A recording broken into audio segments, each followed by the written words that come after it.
ಪಿತನ ಸುತನ ಮತ್ತು ಪವಿತ್ರಾತ್ಮರ ನಾಮದಲ್ಲಿ ಆಮೆನ್.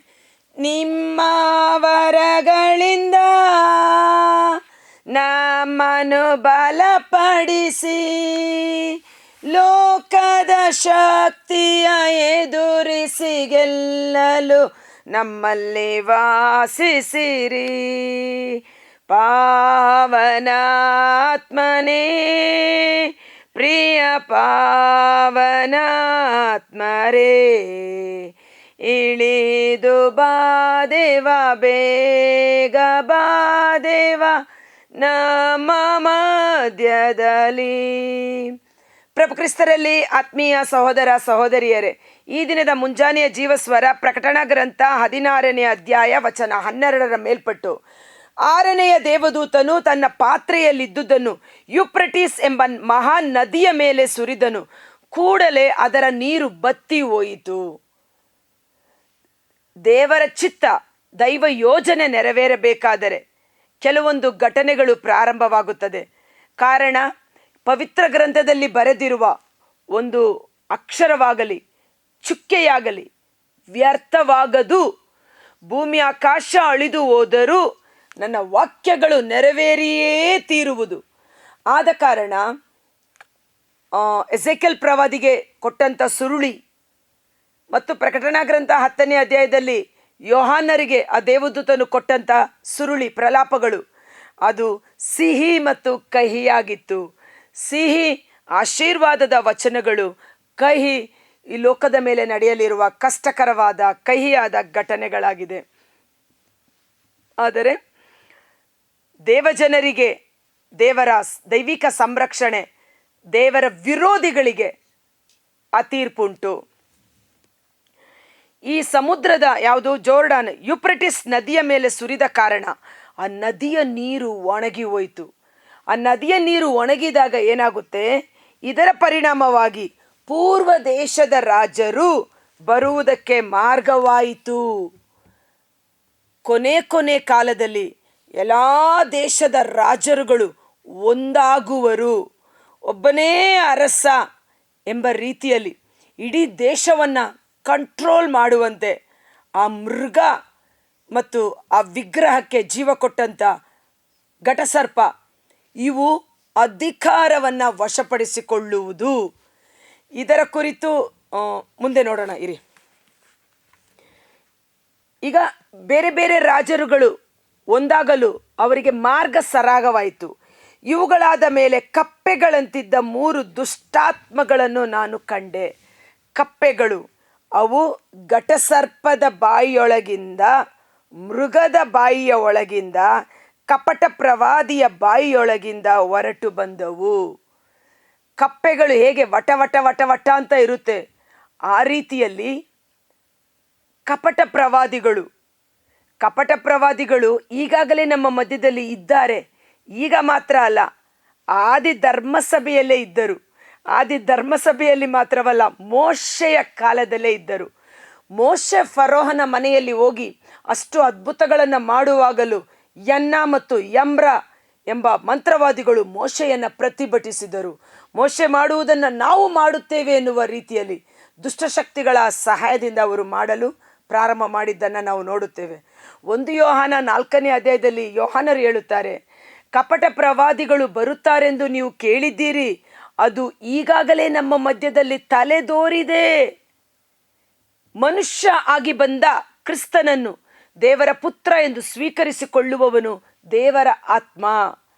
ಮನುಷ್ಯ ಆಗಿ ಬಂದ ಕ್ರಿಸ್ತನನ್ನು ಸ್ವೀಕರಿಸಿಕೊಳ್ಳದೆ ಕ್ರಿಸ್ತ ಯೇಸುವನ್ನು ವಿರೋಧಿಸುವ ಆತ್ಮ ದೇವ ವಿರೋಧಿಯ ಆತ್ಮ, ಕ್ರಿಸ್ತನ ವಿರೋಧಿಯ ಆತ್ಮ ಅನ್ನುವ ರೀತಿಯಲ್ಲಿ 1 ಯೋಹಾನ 4ನೇ ಅಧ್ಯಾಯದಲ್ಲೇ ಬರೆಯಲ್ಪಟ್ಟಿದೆ. ಆದ ಕಾರಣ ಪ್ರಿಯ ಮಕ್ಕಳೇ, ನೀವು ದೇವರಿಗೆ ಸೇರಿದವರು, ಪರಿಶುದ್ಧಾತ್ಮರು ನಿಮ್ಮಲ್ಲಿರುವ ಕಾರಣ ನೀವು ಆ ಕಪಟ ಪ್ರವಾದಿಗಳನ್ನು ಜಯಿಸಿದ್ದೀರಿ ಎಂದು.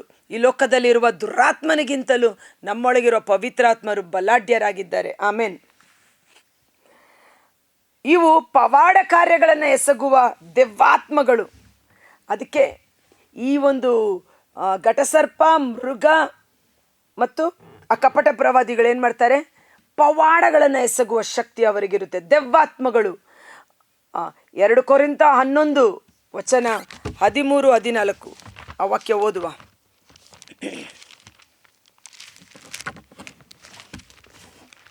12ರಿಂದ ಓದ್ತೇನೆ. ಕೆಲವರು ತಾವು ಮಾಡುತ್ತಿರುವ ಕಾರ್ಯ ನಾವು ಮಾಡುತ್ತಿರುವ ಪ್ರೇಷಿತರ ಕಾರ್ಯಕ್ಕೆ ಸರಿಸಮವೆಂದು ವಾದಿಸಲು ಅವಕಾಶವನ್ನು ಹುಡುಕುತ್ತಿದ್ದಾರೆ. ಈ ಕಪಟ ಪ್ರವಾದಿಗಳು ದೇವರ ಸೇವೆ ಮಾಡುವವರನ್ನು ನೋಡಿ ಅವರಿಗೆ ಸರಿಸಮವಾಗಿ ನಾವು ಮಾಡುತ್ತಿದ್ದೇವೆ ಎಂದು ಕೊಚ್ಚಿಕೊಳ್ಳುತ್ತಾರೆ. ಅವರಿಗೆ ಅಂಥ ಆಸ್ಪದವನ್ನು ಕೊಡದಂತೆ ನಾನೀಗ ಮಾಡುತ್ತಿರುವುದನ್ನೇ ಮುಂದುವರಿಸಿಕೊಂಡು ಹೋಗುತ್ತೇನೆ. ಅವರು ಕಪಟ ಪ್ರೇಷಿತರು, ಕಳ್ಳ ಕೆಲಸಗಾರರು, ಕ್ರಿಸ್ತ ಯೇಸುವಿನ ಪ್ರೇಷಿತರಂತೆ ನಟಿಸುವವರು. ಇದರಲ್ಲಿ ಆಶ್ಚರ್ಯವೇನೂ ಇಲ್ಲ. ಸೈತಾನನು ಸಹ ಜ್ಯೋತಿರ್ಮಯ ದೇವದೂತನಂತೆ ಕಾಣಿಸಿಕೊಳ್ಳಬಲ್ಲನು. ಸೈತಾನ, ಘಟಸರ್ಪ ನಮ್ಮ ಮುಂದೆ ಅದರ ರೂಪದಲ್ಲಿ ಬರುವುದಿಲ್ಲ, ಪ್ರಕಾಶಮಯವಾದ ದೇವದೂತನ ರೀತಿಯಲ್ಲಿ ಕಾಣಿಸಿಕೊಳ್ಳುತ್ತಾರೆ. ಹೀಗಿರುವಲ್ಲಿ ಅವನ ಸೇವಕರು ಸಹ ಸತ್ಯ ಸೇವಕರಂತೆ ವೇಷಧಾರಿಗಳಾದರೆ ಅದರಲ್ಲೇನು ಸೋಜಿಗ, ಅವರ ಕೃತ್ಯಗಳಂತೆ ಅವರ ಅಂತ್ಯವೂ ಇರುತ್ತದೆ. ಈ ಕಪಟ ಪ್ರವಾದಿಗಳನ್ನು ಕಂಡುಹಿಡಿಯುವುದು ಹೇಗೆ? ಬಹಳ ಸುಲಭ. ಮತ್ತಾಯ 7:14 ಪ್ರಭು ಯೇಸು ಹೇಳುವ ಸಮಯದಲ್ಲಿ ಹೇಳುತ್ತಾರೆ, ಅವರ ನಡತೆಯಿಂದ ನೀವು ಅವರನ್ನು ಕಂಡುಹಿಡಿಯಬಲ್ಲಿರಿ, ಅವರ ಫಲಗಳನ್ನು ನೋಡಿ ನೀವು ಅವರನ್ನು ಗುರುತಿಸಬಲ್ಲಿರಿ. ಮತ್ತಾಯನು ಬರೆದ ಶುಭ ಸಂದೇಶ 7ನೇ ಅಧ್ಯಾಯ. ಯೇಸು ಸ್ವಾಮಿ ಕಾಲದಲ್ಲಿ ಯೇಸು ಸ್ವತಃ ಮಾತನಾಡಿರುವ ಮಾತುಗಳು. ಮತ್ತಾಯ 7:15, ಸುಳ್ಳು ಪ್ರವಾದಿಗಳ ಬಗ್ಗೆ ಎಚ್ಚರಿಕೆಯಿಂದಿರಿ. ಹೊರಗೆ ಕುರಿಯ ವೇಷದಲ್ಲಿ ಬಂದರೂ ಒಳಗೆ ಅವರು ಕಿತ್ತು ತಿನ್ನುವ ತೋಳಗಳು. ಅವರು ನಮ್ಮ ಸಭೆಯಲ್ಲಿ ಸೇರಿಕೊಳ್ಳುವವರಾಗಿರ್ತಾರೆ. ಸಭೆ ಒಳಗಡೆ ಇದ್ದು ತೋಳದ ರೂಪದಲ್ಲಿದ್ದು ಕುರಿ ವೇಷದಲ್ಲಿ ಕಾರ್ಯ ಮಾಡುತ್ತಾರೆ. ಅವರ ವರ್ತನೆಯಿಂದ ನೀವು ಅವರನ್ನು ಗುರುತು ಹಚ್ಚುವಿರಿ. ಅವರ ವರ್ತನೆ, ಅವರ ನಡತೆಯನ್ನು ಗಮನಿಸಿದರೆ ಗೊತ್ತಾಗುತ್ತೆ ನಿಮಗೆ, ಈತ ನಿಜವಾಗಲೂ ದೇವರ ಪ್ರವಾದಿ, ದೇವರ ಆತ್ಮಭರಿತನಾಗಿದ್ದಾನೋ ಅಥವಾ ಸೈತಾನನ ದೂತನಾಗಿ ಕಾರ್ಯ ಮಾಡುತ್ತಿದ್ದಾನೋ ಎಂಬುದಾಗಿ.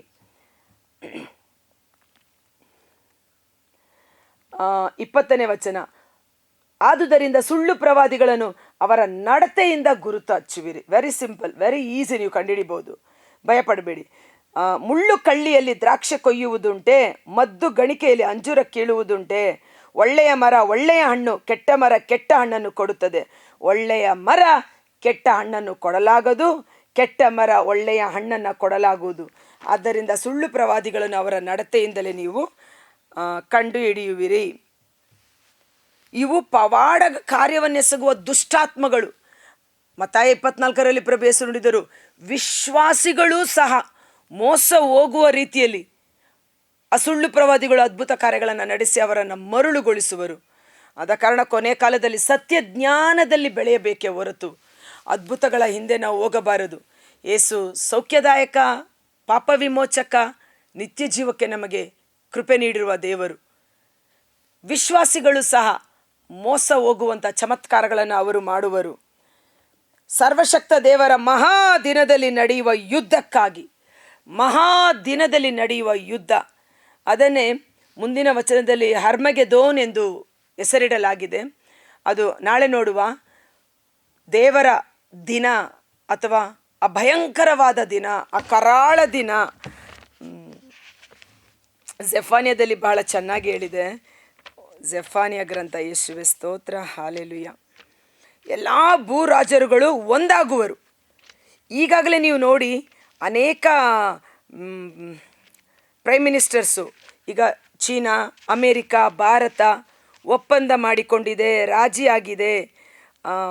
ಅನೇಕ ದೇಶ ವಿದೇಶಗಳು ಒಂದಕ್ಕೊಂದು ಒಪ್ಪಂದ ಮಾಡಿಕೊಳ್ಳುತ್ತಿದೆ ಅಂತ.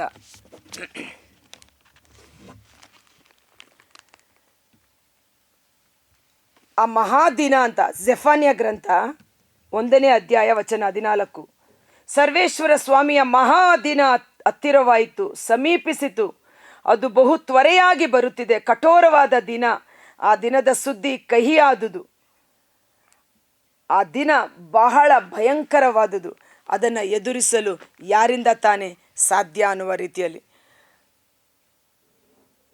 ಭೂಲೋಕದ ಎಲ್ಲ ರಾಜರುಗಳನ್ನು ಒಟ್ಟುಗೂಡಿಸಲು ಅವು ಹೊರಟವು. ಕಪಟ ಪ್ರವಾದಿ, ಘಟಸರ್ಪ, ಮೃಗ,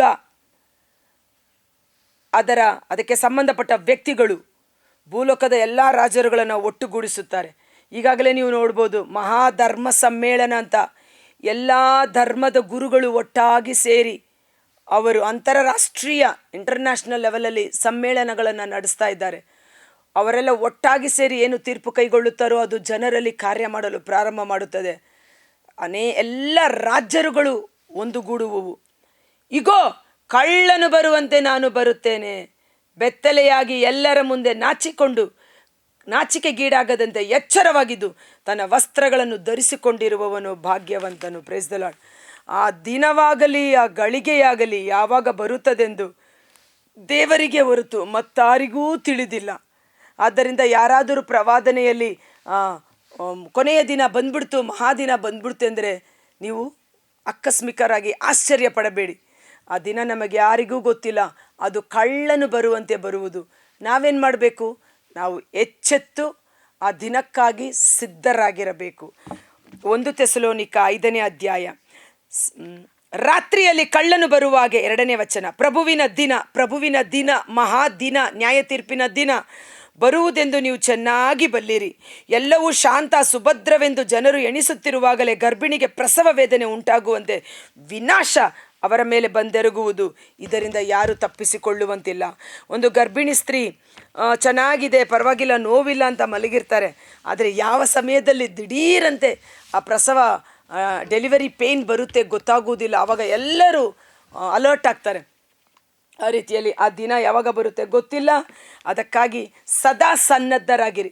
ಮತ್ತಾಯನು ಬರೆದ ಶುಭ ಸಂದೇಶ 24ನೇ ಅಧ್ಯಾಯ ವಚನ 36ರಿಂದ 51 ತನಕ ನೀವು ಓದಿ ಫ್ರೀಯಾಗಿರುವಾಗ ತುಂಬ ಚೆನ್ನಾಗಿ ಅಲ್ಲಿ ಪ್ರಭು ಯೇಸು ಹೇಳ್ತಾರೆ, ಕಳ್ಳನು ಯಾವಾಗ ಬರುತ್ತಾನೆ ಎಂದು ಗೊತ್ತಾದರೆ ಯಜಮಾನ ನಿದ್ರೆ ಮಾಡುತ್ತಾನೆಯೇ? ಅವನು ಬರುವ ಸಮಯದಲ್ಲಿ ಎಚ್ಚರವಾಗಿದ್ದು ಕಳ್ಳನನ್ನು ಎದುರಿಸಲು ಸಿದ್ಧನಾಗುತ್ತಾನೆ, ಅವನನ್ನು ಕಟ್ಟಿ ಹಾಕಲು ಸಿದ್ಧನಾಗುತ್ತಾನೆ.